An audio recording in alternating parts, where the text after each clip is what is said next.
வணக்கம் மாணவர்களே. நம்ம இது வரைக்கும் திணையும் பாலும் பார்த்தோம் இல்லைங்களா? திணையில் 2 வகையாக பார்த்தோம். என்ன திணை பார்த்தோம்? உயர்திணை, அக்ரிணை அப்படி சொல்லி திணையை 2 வகையாக பார்த்தோம் இல்லையா? அப்புறம் பால் பார்த்தோம். பால் 5 வகைப்படும்னு பார்த்தோம். என்னென்ன பார்த்தோம்? ஆண்பால், பெண்பால், பலர்பால், ஒன்றன் பால், பலவின் பால் அப்படின்னு பார்த்தோம். இப்போ உயர்திணைக்கு உரியது 3 பால்கள், ஆண்பால், பெண்பால், பலர்பால்னு பார்த்தோம். அக்ரிணைக்கு உரியது 2 பால்கள், என்னென்னு பார்த்தீங்கன்னா ஒன்றன் பால், பலவின் பால்னு பார்த்தோம் இல்லையா? இப்போ அதுக்கு அடுத்ததாக எண் அப்படிங்கிற தலைப்பில் பார்க்க போகிறோம். எண் அப்படின்னா எண்ணிக்கையை குறிக்கிறது. எண்ணிக்கைனா என்ன? நம்ம நம்பர்ஸ்லாம் சொல்லுவோம் இல்லையா? 1 2 3 நம்பர் சொல்லுவோம் இல்லையா? 1 2 3, அதான் அந்த எண்ணிக்கையை குறிக்கிறது தான் எண். சரிங்களா? இப்போ எண்ணை பொறுத்த வரைக்கும் பார்த்தோம்னா நம்ம 2 வகையாக குறிப்பிடுறோம். என்னென்னா, ஒன்று ஒருமை, மற்றொன்று பன்மை. ஒரே ஒரு பொருளை குறிப்பிட்டால் அது ஒருமை, பல பொருளை குறிப்பிட்டால் அது பன்மை. சரிங்களா? இப்போ இங்கே பாருங்கள், ஒரே ஒரு பூ தான் இருக்குது இல்லையா? இப்போ அதனால் இது என்ன?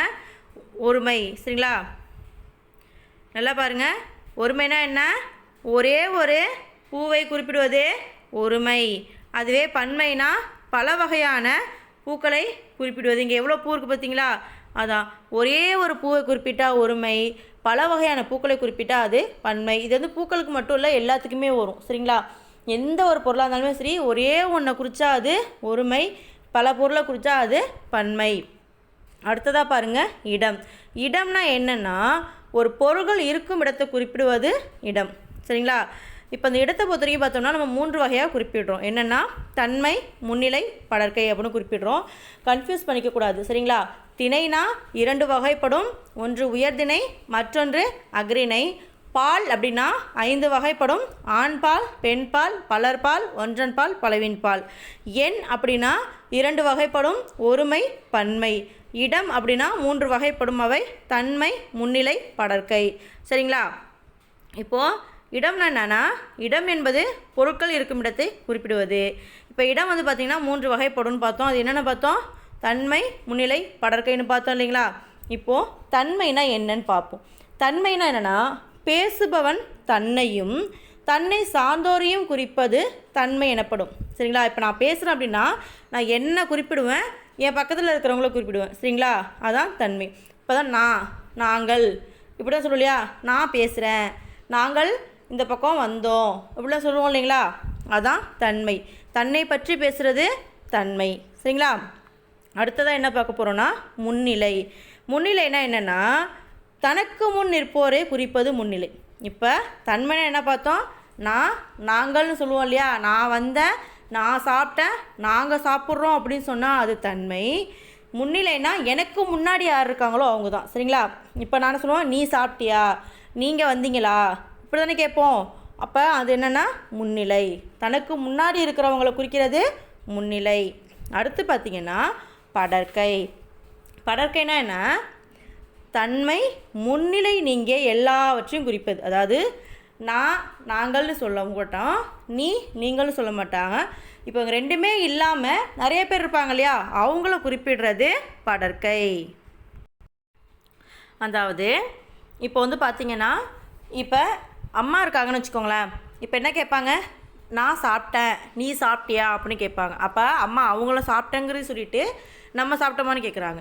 அதே இப்போ ஏதாவது விசேஷமாக இருக்குன்னு வச்சிங்களேன். இப்போ நிறைய பேர் வருவாங்க இல்லையா? இப்போ நானும் இல்லாமல் நீங்களும் இல்லாமல் இன்னும் நிறைய பேர் வருவாங்களா? அப்போ என்ன சொல்லுவாங்க? அவங்க சாப்பிட்டாங்களா, அவங்க என்ன பண்ணாங்க, அங்கே வந்தாங்களா, அப்படி கேட்போம் இல்லையா?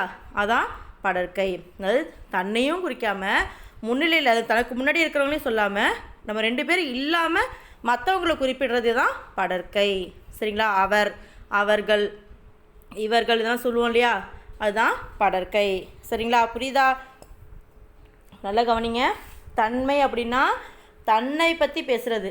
நான் வந்தேன், நான் போனேன், நாங்கள் எல்லாரும் அப்படின்னு சொல்கிறது தன்மை. முன்னிலைனா நீ வந்தியா, நீங்கள் எல்லாம் சாப்பிட்டீங்களா அப்படின்னு கேட்குறோம் இல்லையா? அது முன்னிலை. அவங்க வந்திருக்கவங்க எல்லாருமே அவர்கள் வந்தாங்களா, அவங்க சாப்பிட்டாங்களா, அதெல்லாம் இப்படி கேட்குறது என்ன? படர்க்கை. சரிங்களா? இப்போ பாருங்கள், நம்ம உடலில் உள்ள பன்மை உறுப்புகளை எழுதுங்கன்னு சொல்லி உங்களுக்கு கொடுத்துருக்காங்க. நம்ம உடம்பில் நிறைய பன்மை உறுப்புகள் இருக்கு இல்லையா? எல்லாமே 2 இருக்குது. என்ன பாருங்க? கால்கள், கைகள், கண்கள், காதுகள் எல்லாமே 2 தானே. உடல் உள்ளுறுப்புகள்னு சொன்னோம்னா என்ன? கிட்னி எல்லாமே 2 தான் இருக்குது இல்லையா? அப்போது நம்ம உடலில் உள்ள பன்மை உறுப்புகளை எழுதுங்கன்னு கேட்டாங்கன்னா நீங்கள் என்ன எழுதலாம்? நம்ம வெளி உறுப்புகளை முதல்ல எழுதலாம். பார்த்திங்கன்னா கண்கள், கைகள், கால்கள், காதுகள் இது எல்லாமே 2 2 இருக்கு இல்லையா, அதனால் அதை எழுதிடுங்க. அடுத்ததாக பொருந்தாதவற்றை வட்டமிடுகன்னு சொல்லியிருக்காங்க.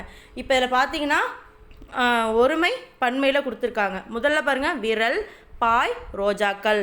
அப்போ விரலுங்கிறது 1, பாய்ங்கிறது 1 இல்லையா, ஒருமையை குறிக்குது இல்லையா. அப்போ ரோஜாக்கள்ங்கும்போது நிறைய ரோஜாக்களை குறிக்குது இல்லையா. அப்போ என்ன பண்ணுவோம், அதை நம்ம வட்டம் போடுறோம். சங்கு, புலி, கோள்கள். அப்போ கோள்கள்ங்கிறது தான் பன்மையை குறிக்குது, அதனால் என்ன பண்ணுறோம், நம்ம பன்மையை வட்டமிடுறோம். அடுத்து பாருங்கள் பூ, மரங்கள், கிளைகள். அப்போ இங்கே மரங்கள், கிளைகள்ங்கிறது பன்மையாக இருக்குது, பூங்கிறது ஒருமையாக இருக்குது. அப்போ அதனால் என்ன பண்ணுறோம், பூவை நம்ம வட்டமிடுறோம்.